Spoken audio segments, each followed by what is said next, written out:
The Pharaoh show in English. I already did it in French and in German. It was a big success here in Europe, and thousands of people saw it and were quite enthusiastic. It gave a lot of answers, and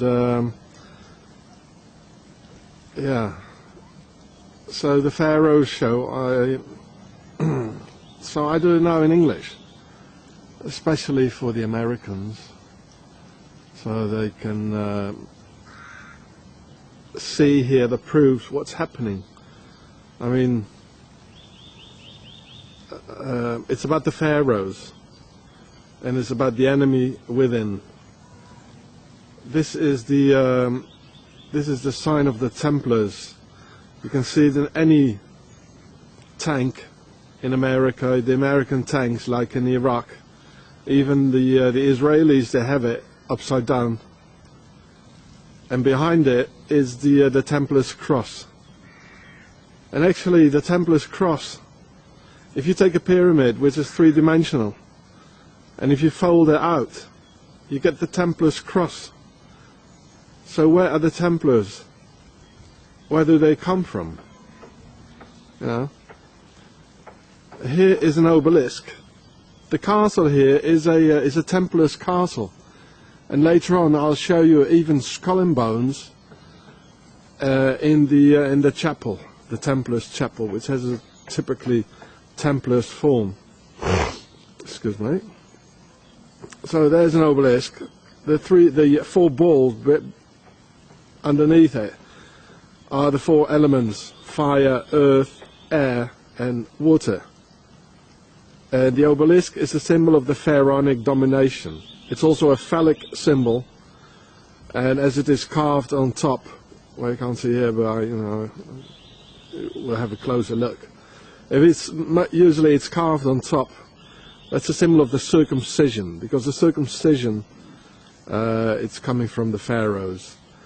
The Hebrew people, the Arabs, the Muslims, the Americans, 97% of the Americans are being circumcised since 1967, and it's all from the pharaohs. Yeah. So this is the Templars castle. In August, the Freemasons, they come here, all dressed up, in the pharaonic stuff, and the skirt they're having, and of course, out of the Templars came the Freemasons, and here we can see it, because where did the Templars' treasure, where did it go to? Of course it went to Switzerland, and with it they founded the Swiss banks and the banksters. On this farm, see? 200 kilometers south of I Oslo, can prove are it. some There it is clues again, into the man Templars. behind Norway's darkest day. Breivik rented here months before the this attacks thing here and went called into the joining. preparation mode. Freemasonry. In early May, like it keeps around together. 6 tons of This fertilizer thing, the whole was thing delivered. is called the Grail. And while the highly That means our blood explosive is here. material Yeah, can yeah. be Our used in descendants are homemade here. bombs, that See? quantity did not raise suspicions. So, That's because Breivik used the farm as a sophisticated cover by registering Actually, as a the last vegetable crusade producer, was an industry in, which uses large amounts of fertilizer. in Just a regular 1291. guy. And the He last was not Norwegian, stronghold of the Templars was Aachen, lies in the north of Israel now. And As Aachen police fell dealt with the aftermath of the on Oslo May bomb, 18, Breivik 1291. Only 2.5 months later, the time to get back at this time, in those days, on horseback, they founded Switzerland on the 1st of August, 1291. And this is why the Swiss cross is a simplified Templar's cross, actually. Obelisk sort of has a ball on it. That means the world domination. This is, I think it's a grain even. And the grain means our descendants are here, our grains are here, our seed is here. And if it's a ball on top of it, it means we rule the world. It's a symbol of the world domination.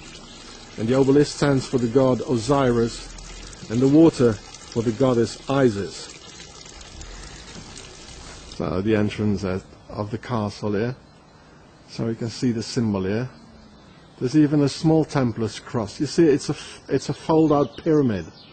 And it's the W. You know, like WWW. See? It's a fold-out pyramid. See? So it is of the pharaohs.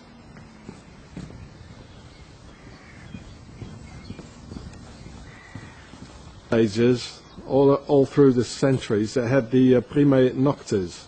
That means the first right. That meant, especially in Switzerland, that meant the lord of the castle and all the nobility here and the knights. Well, they had the first right. You know, when a couple of the local peasants, when they got married, the first night, they had to come and sleep and spend the night with the local lord here.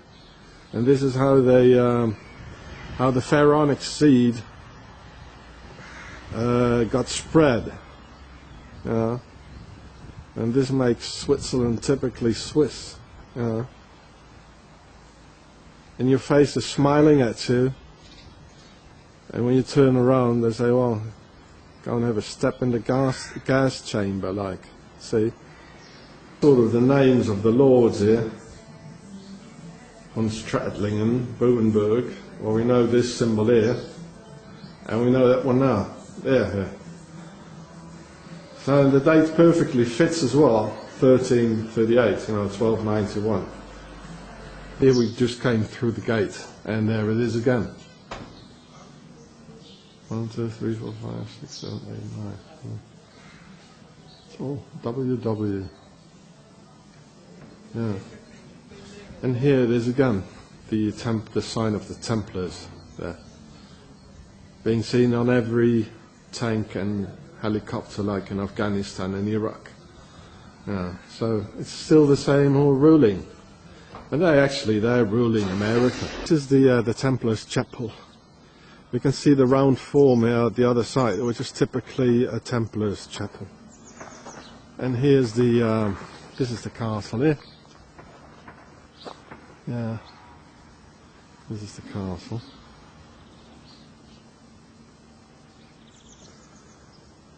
So this is in Spee. It's not very far from Bern. It's in the canton of Bern. You see the face in here? Now what does that mean? What does that mean? It means they're watching you. Big Brother is watching you, you know. And it was so important, the Templar symbol. You know, you find it everywhere. There it is again, so small, on an armor's plate. Yeah. So important. All secret symbols. It means we are here. The pharaohs are here. And it's also a Freemason symbol. The triangle. Well, as I said, the Freemasons, they come of the Templars. Here. There he is, just came back from Jerusalem, 1291, the last crusade. So here on top, this is the old tower, you can see that. There it is again, the Templar symbol, it's all over.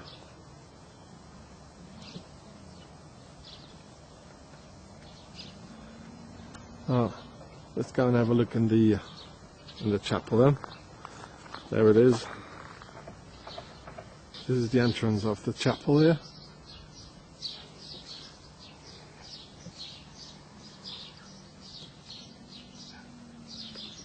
I hope it's open. It should be. So it was open. Very nice.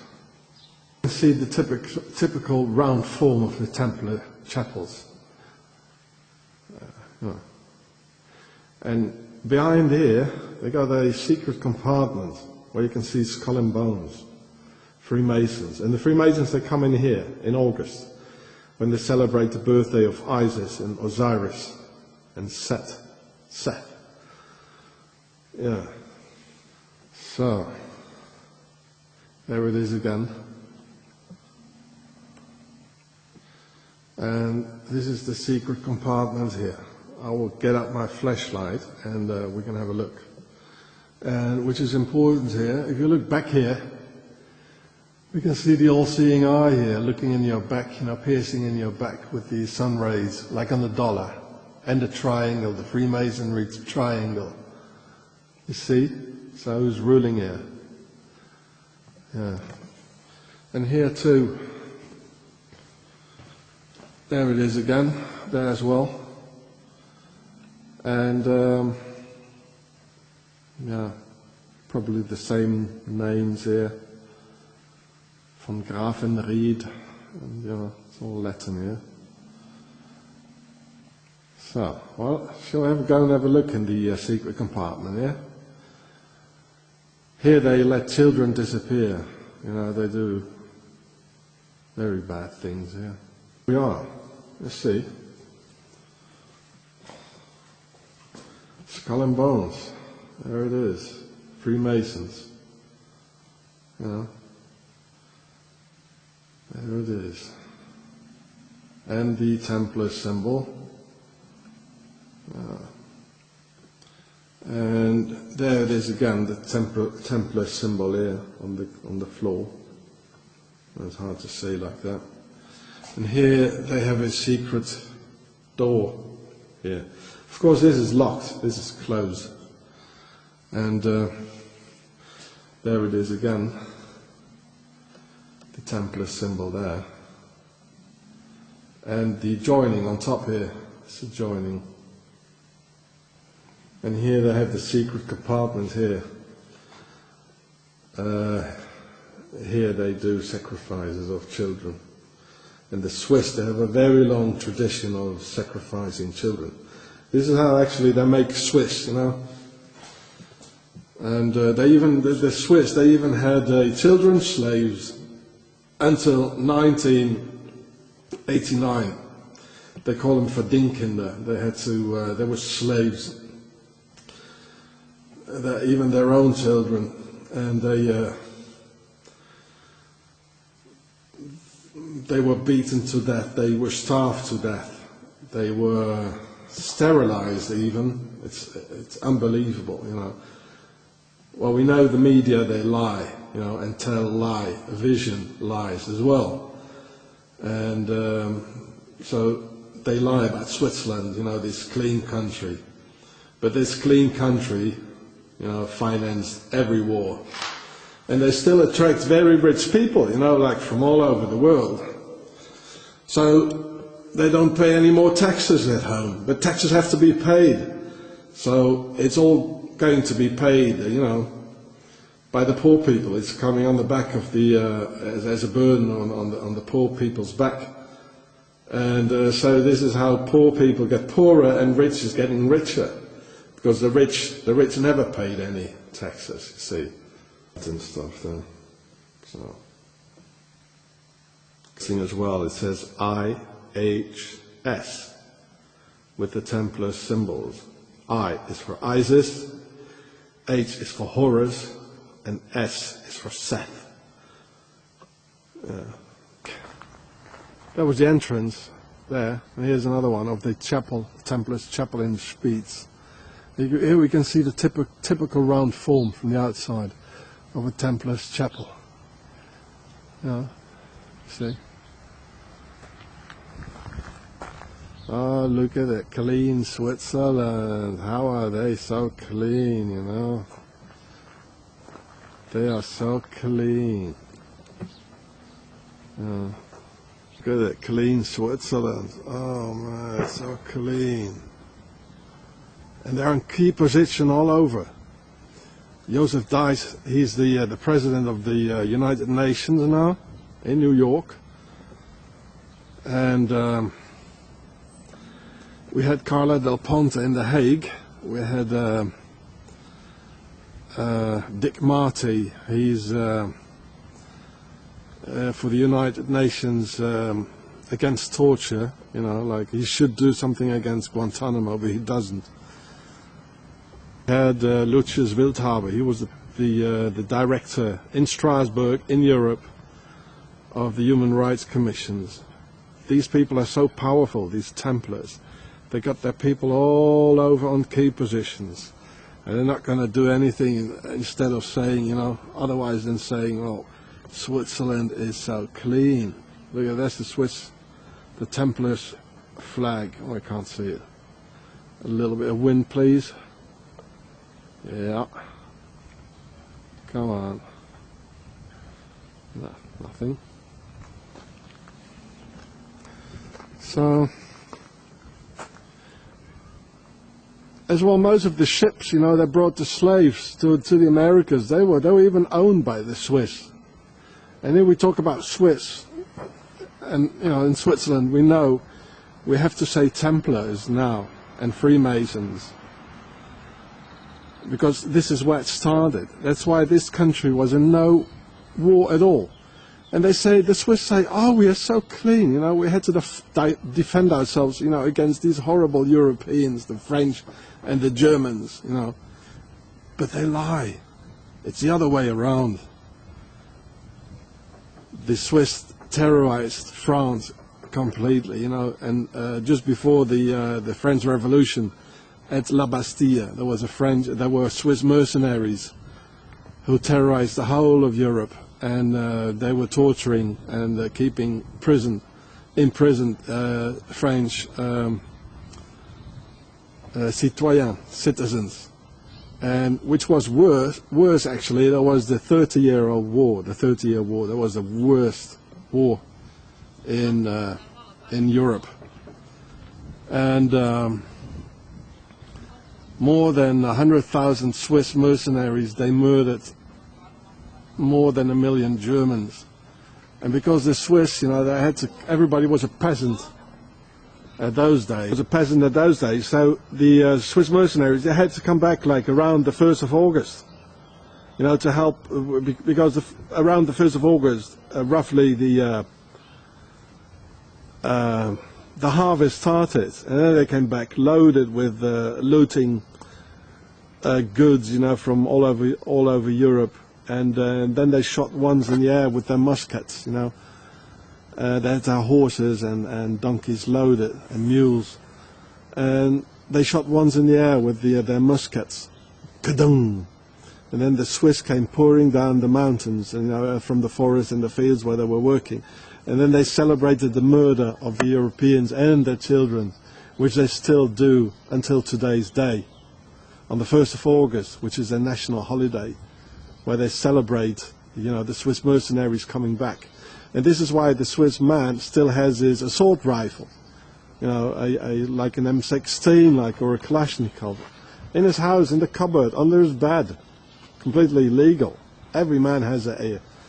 And this is a typical mercenary tradition, you know. And so after the Oktoberfest festivities, the Swiss mercenaries, you know, they went back terrorizing Europe. And after the 1st of August, he cleaned his rifle and put some pig's grease on it, and then he put it in the cupboard until after the October festivities. And then they went back and terrorizing the Europeans. So from the 1st of August until the end of October was a time of peace for the Europeans, you know, because these Swiss mercenaries were not there. That's why we still have the Pope's Guard. You know, they are the Swiss mercenaries. That's what left of it. There's still about 500. Now we are in Thun. From Speeds we're going direction Bern. This river is the Aare. And here we see one of the most secretive symbols. It's the sun hieroglyphics. If you see this here, it means we are living here. You can knock on the door if you also have pharaonic offspring, and we'll organize to kill him, to finish them off, the Europeans and their children, in secret societies. Like now we've got internet and cell phones and all that. In the Middle Ages they didn't have it, and as they are so mixed, they got problems to recognize each other. So they had these symbols so they could recognize each other and like organize. Here we got on top here is the Freemasonry triangle, another secret symbol. So this house is really full of it. The house next to it there. Again, the sun hieroglyphics in a slightly different form.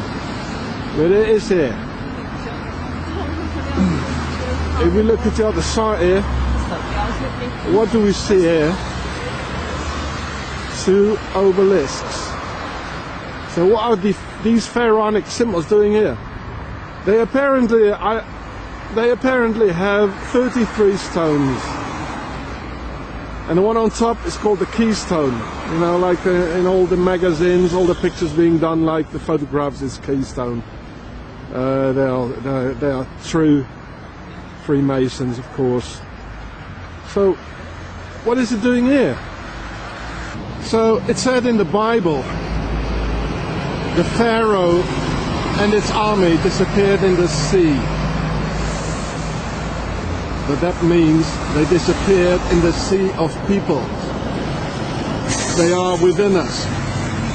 The enemy within can't be recognized anymore. George Bush, Tony Blair, the whole bloody lot. And this is why the Freemasons, they got the secret letter, the G. Well, it's not that secret anymore. You know, and they have a ring with the G, and you know, and within their symbol they got the G. They say it's from God or Le Grand Orient, you know, the big Mason lodge.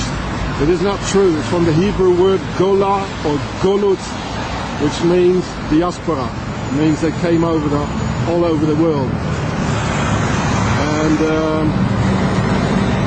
so many peoples had a diaspora. You know, the Kurdic people, the Armenians, the Albanians, and also the Pharaohs did. Pharaohs finally. Switzerland was the biggest base in Europe with which they conquered Europe. That's why they speak 4 languages here. So the French-speaking Swiss, they can do their things like in France, and the German-speaking ones like in Germany, and the Italians, of course, to the south. So they can go all directions. And Switzerland is very central. All the water, like all the water of Central Europe, is coming from here. And then they finally founded America. Well, first of all, they say America is from Americo Vespucci, the guy after Columbus founded the Americas, or discovered the Americas. You don't call a country nor a street after one's first name. So it should be the United States of Vespucci, logically, honestly. But I tell you what it means. Every syllable, I'm a historian, and I translated the word America. Every syllable in the word America has a very important pharaonic or Freemasonry meaning. A means big or pregnant. When a woman is pregnant, she's quite big. Mer or meru is the word for pyramid. Ri is the word for the sun, like the sun god Re or Ra. And Ka is the soul when we live. When we die, they call it Ba. That's why the Arabs have the Kaaba, the big stone in Mecca where they turn around like. And if you put Allah behind Kaaba, you get Kabbalah, the Kabbalah. So this is not a coincidence. And if you read America from right to left, it means the reincarnation of the big pyramid will take place where our souls will live. And look at the dollar, there she is, you know, the reincarnation of the big pyramid. And look what the Americans are doing. Conquered the new world, they called everything with Ka. This is there where our souls will live. America, Chicago, California, Canada, Alaska, North Carolina, South Carolina, Kansas, Jamaica.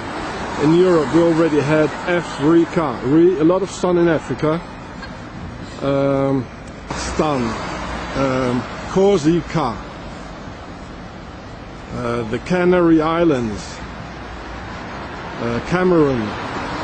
They're ruling all over the world. and they got all key positions. And where they have key positions or rule, like in the city, they dress up these things here like this here, like in New York and like in Washington. Excuse me. In every American movie, they show the big obelisk in Washington. That means we're ruling the world. We're indoctrinating your youth. Otherwise, we wouldn't have enough soldiers like doing this, killing people like in Iraq and Libya now and Vietnam and all, the whole bloody thing. You know. And so, like what they do in Hollywood, they indoctrinate our children, and they show it. It's so great to put a 9mm in somebody's forehead, you know, with some nice music with it, and everybody can be the hero, you know, in the personification of heroism. And this is why we got, you know, soldiers, police force.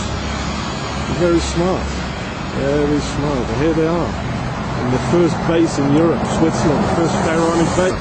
Here we are again, a bit closer. You see how it is carved on top? It's just a symbol of the circumcision. See? People just walk past it for, you know, their whole life, and they don't understand it. They don't even see it. They think it's a pole for the lamppost here.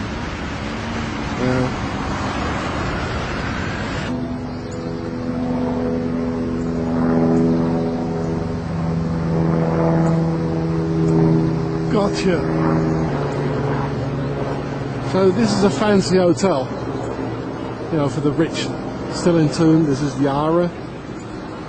And look at the triangles here. The other windows don't have it, so it doesn't make any constructional sense. It's pure, the pure sense is symbolic, secret symbols. Yeah. And and here on top as well. So this is the first, one of the most seen symbols, like we are here. You know, it means we are here. The Masonic triangle, or pharaonic. And we got the joining, as I showed you. The joining, actually, that's almost a G. Yeah. So the joining is the acacia tree. And then we got the sun hieroglyphics. Personally, I like the sun hieroglyphics because nobody knows it. And I mean, where are the pharaohs? Where are they? I mean, nice Switzerland, clean Switzerland. I mean, look at it. And what do we see on top here? Some more obelisks here, carved on top. You see? And another one. So I mean, where are they? All peoples are there. The Germanics are there, the Chinese, the Persians, the Celtic people, the Romans, the ancestors, you know, the Italians, the Arabs, I mean, the Hebrew people, even the Maya, the Aztec. The language is still being spoken in the Incas, like in Mexico. Where are they? Well, they are within us. They are all over the pharaohs. They're not there anymore because the people who are living there now, they're Arabs who came there after the Islamic conquest. But the pharaohs were already gone. They're within us. They're ruling the whole planet. All nations are being ruled by them. And if there are people like Carthaginian people, like in Libya, who want to have a revolutionary leader, okay, they give him Gaddafi. And he just talks like people want it. But he's not doing the same thing. He's a bloody dictator. And the same thing is in North Korea, or in, you know, the different makes out the different peoples. Like the French, they don't want to run like 100% with the system. So maybe they run 20%. You know, that's why they get chaos. The Germans, they run 100%. So, you know, they got a lot of welfare, you know, a lot of everything, you know.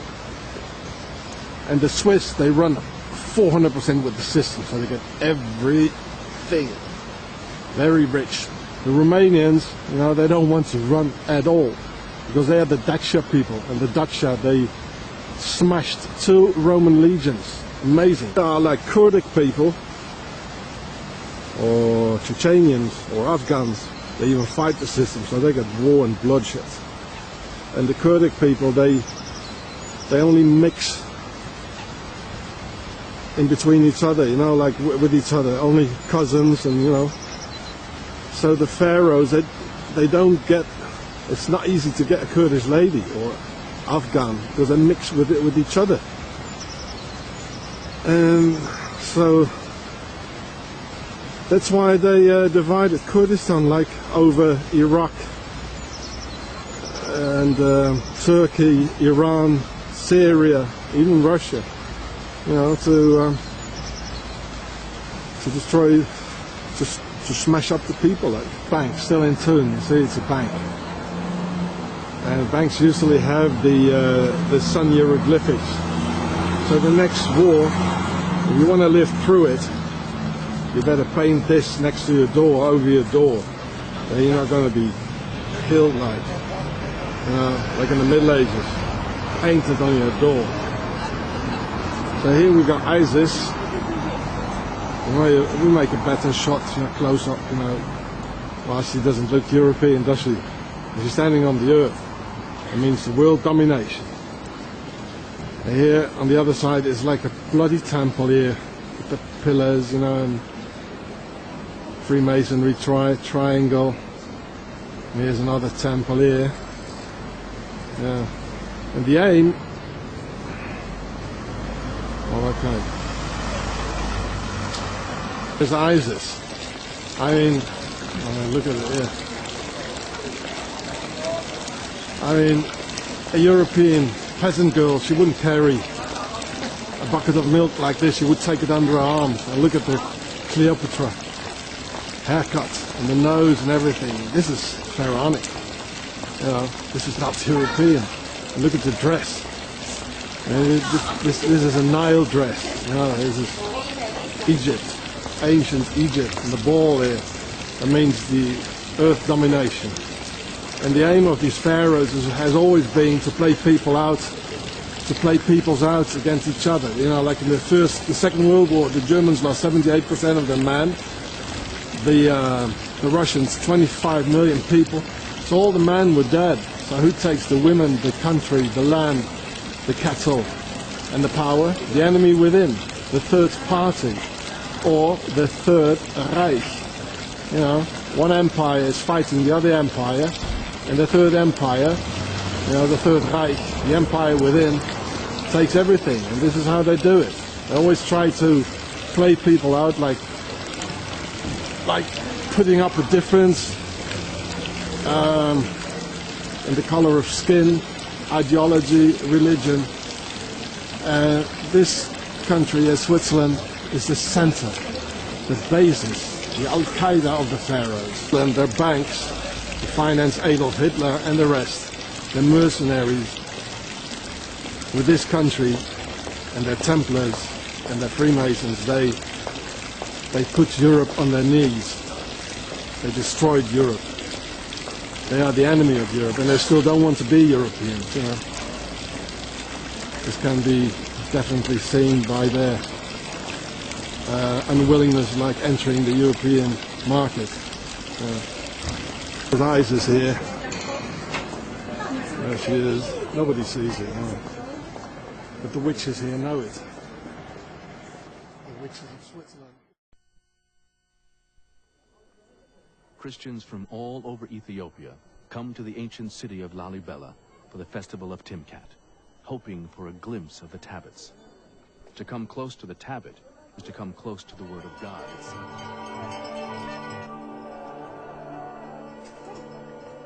From the labyrinths, they form a procession and make their way to the baptism pool.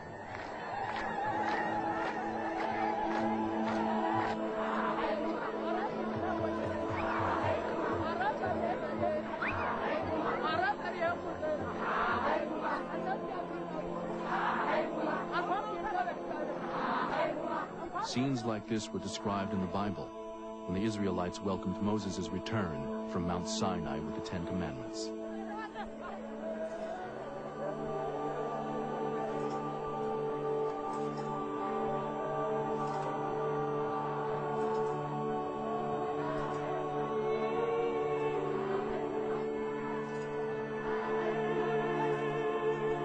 Spiritual journey. From now on, there will be no turning back.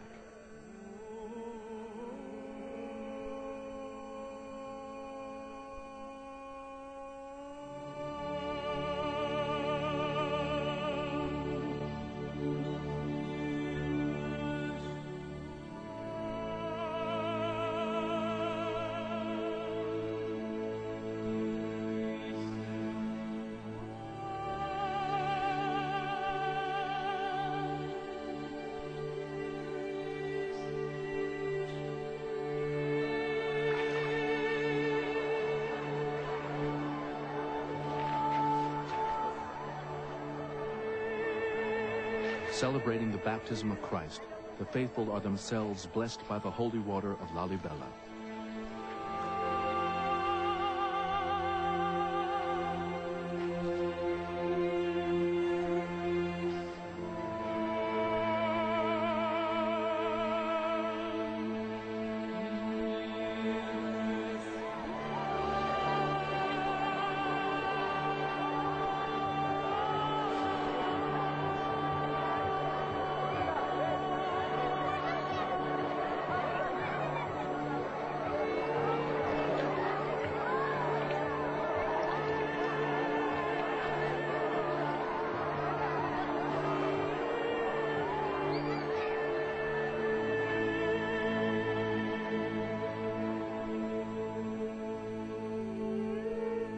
The awe-inspiring mountains of the Horn have nurtured Ethiopian culture for thousands of years.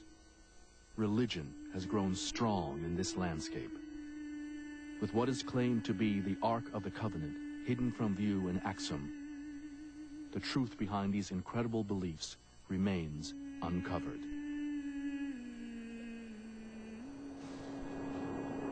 There is evidence that a mighty civilization flourished here. But for the Christians of Ethiopia, no proof is needed, only faith. They were written on potsherds between the community here and the priesthood in Jerusalem, that this temple had the identical dimensions as the Temple of Solomon in Jerusalem and was built of the identical materials. The reason I got into this was because I was researching the Ark of the Covenant and its connections with Ethiopia, which is just a long way south of here following the Nile, and with the Holy Land. And it seemed to me, and this is the argument that I made in the book The Sign and the Seal, that this temple was built to house the Ark of the Covenant, and that the Ark of the Covenant left Jerusalem not in 587 BC when Jerusalem was destroyed by the Babylonians, but actually around 650 BC when there was a monarch called Manasseh on the throne in Jerusalem, who was reviled for abandoning the traditional Judaic religion. And I think that his acts of heresy led the priesthood to remove the Ark and bring it here. And here it stayed on this island, according to my view, until 400 BC, when this temple was destroyed. There was a conflict between the Jews and the ancient Egyptians of that time, and the conflict came about because the deity of this island is Khnum, who is a ram-headed deity, and there were objections to the sacrifice of rams by the Jews. The temple was destroyed. We do not know what happened to the community, but at exactly that time, give or take 50 years, there's a very strong tradition in Ethiopia that a group of Jews turned up in Ethiopia with the Ark of the Covenant and placed it on the island of Tana Kirkos on Lake Tana. It's a long walk, but if you follow the Nile system south and branch off onto the Blue Nile, which is actually the source of most of the water in the Nile, you find yourself in Lake Tana, where this island is. And then from that time we've got a continuous tradition of the presence of the Ark of the Covenant in Ethiopia.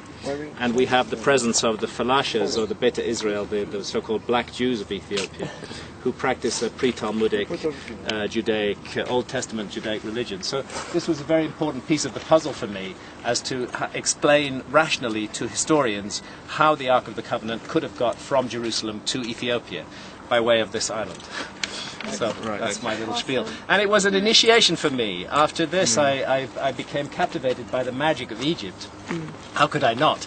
And that sense of unexplained mysteries was key to the research that then led to Fingerprints of the Gods.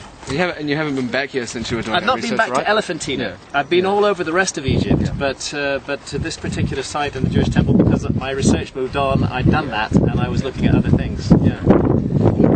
I'll tell you how we met because of There's this. a strange Ethiopian connection there.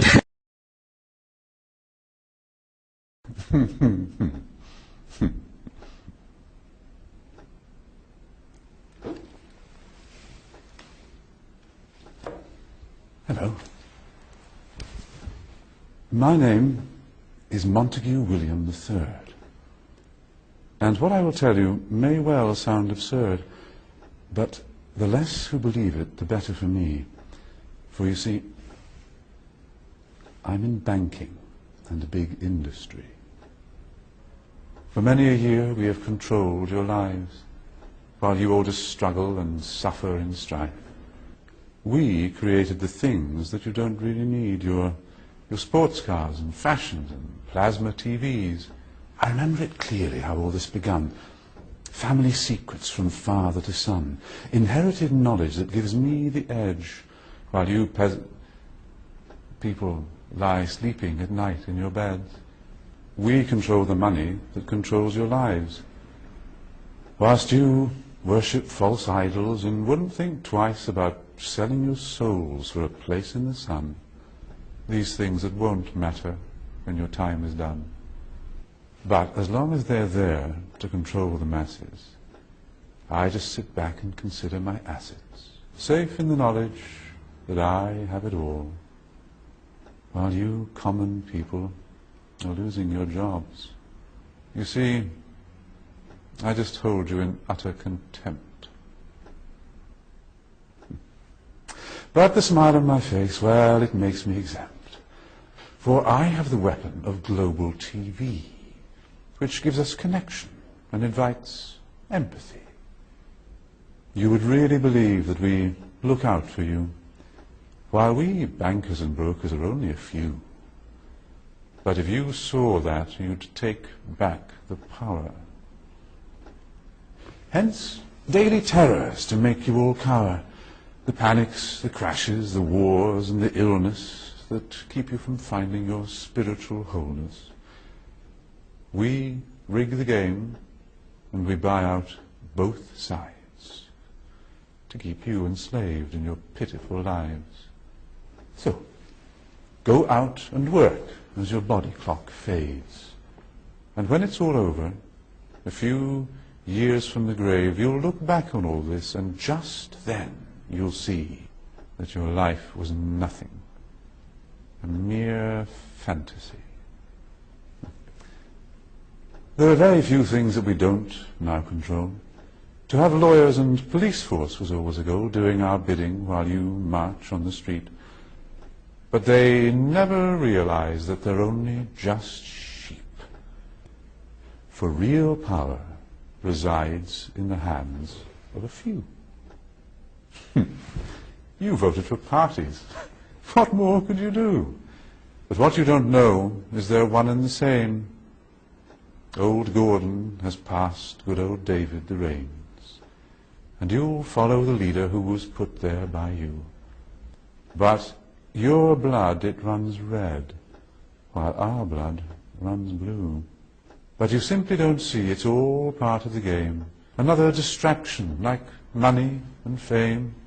Get ready for wars in the name of the free, vaccinations for illness that will never be, the assault on your children's impressionable minds, and a microchipped world. You'll put up no fight. Information suppression will keep you in tone. Depopulation of peasants was always our goal. But eugenics was not what we hoped it would be. Oh yes, it was us that funded Nazis. But as long as we own all the media too, what's really happening does not concern you. So just go on watching your plasma TV, and the world will be run by the ones you can't see.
The very word secrecy is repugnant in a free and open society, and we are, as a people, inherently and historically opposed to secret societies, to secret oaths, and to secret proceedings. We decided long ago that the dangers of excessive and unwarranted concealment of pertinent facts far outweighed the dangers which are cited to justify it.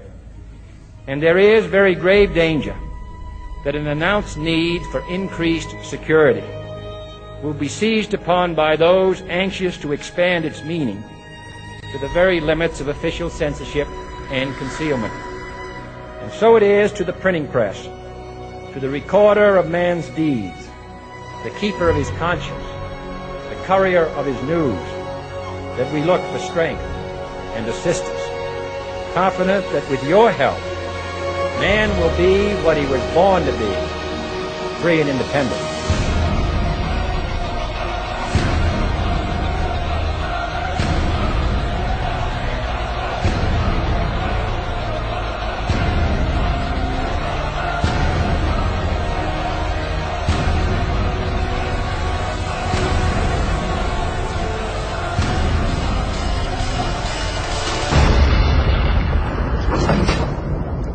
At last.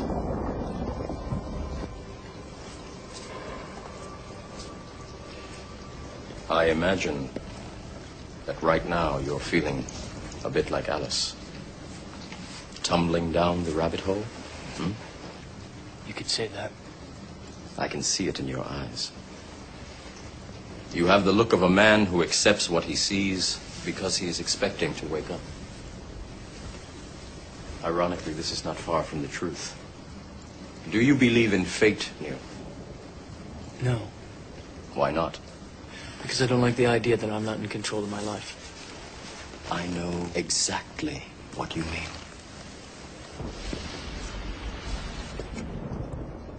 Let me tell you why you're here. You're here because you know something. What you know you can't explain, but you feel it.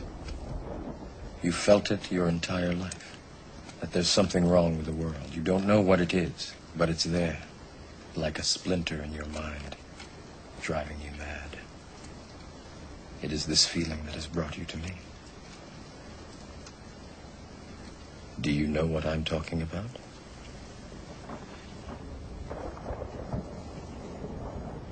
Do you want to know what it is? It is everywhere. It is all around us. Even now, in this very room. You can see it when you look out your window or when you turn on your television. You can feel it when you go to work, when you go to church, when you pay your taxes. It is the world that has been pulled over your eyes to blind you from the truth. What truth? That you are a slave. Like everyone else, you were born into bondage, born into a prison that you cannot smell or taste or touch. A prison for your mind.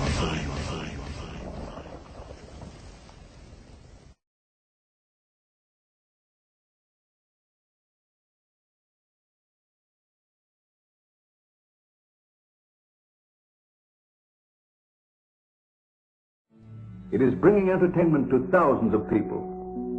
Through its magic, we are able to enjoy a combination of the radio, motion pictures, and the stage, right in the comfort of our own homes, simply by pushing a button and turning a dial. These cells with their electrical charges are scanned by a stream of electrons, completing 30 pictures a second. Compare that crude picture with these of today, and you can judge for yourself how far along the road to perfection television has traveled. Most people still today think that all entertainment to do with movies, drama, is therefore nothing more than their entertainment. It never ever was that case. Of course, television can't perform such miracles as this, yet. But perhaps there's no harm wishing that it could. The greatest social messages are promoted through movies and drama, high drama, through the fixation of emotive sequences, emotional sequences, not logical, factual sequences, but pushing points across in an emotional way which register and fix in the mind. So emotional content is very, very important, rather than going through an actual discussion or an argument using logic and facts. There's no debate. And when you're being downloaded through fiction, your guard is down, the censor part of your brain is not in action. It isn't saying, yes, I agree with this, I disagree with that, as you would in a debate or a lecture. You're actually in an alpha state, being completely downloaded with new ideas. Television is a massive, massive mass hypnotist to the global mind. And what happens is, it is implanting a belief in reality by the minute, and then once we take on that belief implanted, when information enters the eyes, we edit it on the basis of that belief. And so what the global population is subjected to, suffering from, is actually literally mass hypnosis. And when we talk about people who kind of start to see things and see the manipulation they couldn't see before, what do we say about them? What do they say about themselves? They say, I woke up. Exactly what they've done. When people start to go, hey, I can see it now, it's like someone has gone along, like the hypnotist, and clicked their fingers, and it's like, oh, I can see it now. Mass hypnosis. And that is the greatest hypnotist on the planet, and that's the basis of why it was created. Throughout history, social engineers have refined techniques designed to control large populations. About 100 years ago, this big organization with many branches, they wanted to rule the world basically using Britain as a nucleus of a system, an embryo, which also was going to be joined with the US under the Anglo-American establishment, wrote about the kind of culture and the changes of culture over a 100-year period that they would actually design, implement and bring in. And H.G. Wells talked about it too. He talked about arenas. He says arenas could be put up across the world for sports, for instance. Now at that time, sports was something that children, school children were into. Adults became adults and got onto adult things. So it was unimaginable at the time that people could actually believe that there was even a need for adult sports and entertainment, never mind having arenas built across the world. But he said we can do this, and foist basically a sports culture for the males. Using a tribal system, we're all tribal to an extent, that's why we even bother to vote for a tribal leader. This is well understood, that's why we're supplied with these leaders. And because the average man was to become more disengaged from his own destiny as the expert class arose, it was decided that the males would get their outlet basically, gradually becoming helpless as males through sports. Therefore they'd have a tribal team they could identify with, they could cheer them on as they were winning. In their own personal lives they were getting nowhere, they were getting disenfranchised in a sense as experts took over decision making for them in all kinds of fields. So this was psychology at use, planned before they even implemented the sports. When radio came along, of course, they used that to the maximum. Sports for the men, soaps basically for the women, and then in came television, as I say, with its alpha state, its hypnotic state. And sure enough, around the 1960s, really, 50s and 60s, it took off. It really, really took off. And men became glued on Saturday nights to the sports shows. A culture industry, which is called by its own the culture industry. The Soviet Union had a department called the culture industry. Their actors and directors were called the cultural leaders, because they would, like a computer, people are like computers, All you have to do is keep giving them new updates every so often, and you can change an entire country or a nation or a block of nations who are all getting the same upgrades at the same time along certain paths. Today we call it political correctness. Most people want to belong to their peer group. They want to be the same as everyone else when it comes to opinions. In fact, they judge their own personal sanity by bouncing ideas off their neighbors and friends who will answer back and agree on these same topics in kind.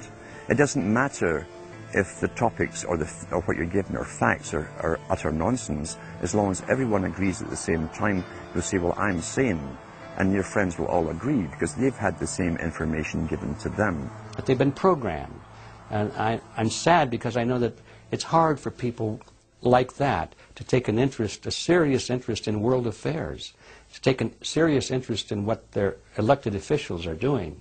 And they're not going to be really inclined to study or discover the deception that's being used against them. And so I'm sad because I see all of that in a flash in my mind as being an indication of how easy it is for the masses to be manipulated.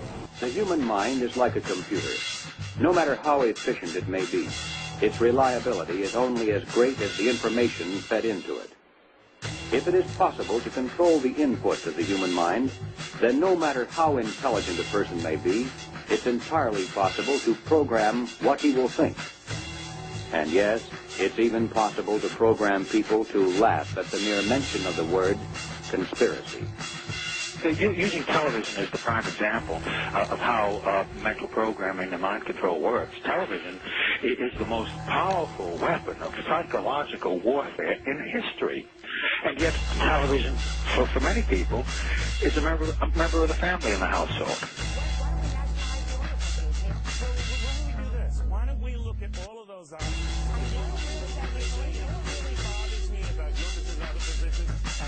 There's a movie called Loose Change that asserts hundreds, if not thousands, of Americans colluded to kill their fellow citizens on 9/11. That Al-Qaeda didn't attack us. We essentially attacked ourselves. This fairy tale ranks up there with the Holocaust deniers on the vicious scale. We are living in a virtual reality. We're living in a totally controlled environment, an environment that is being created by mass media. Now, many people, especially young people, accept unquestioningly the reality that is presented by the media. Popular culture, movies, television, music, carry messages about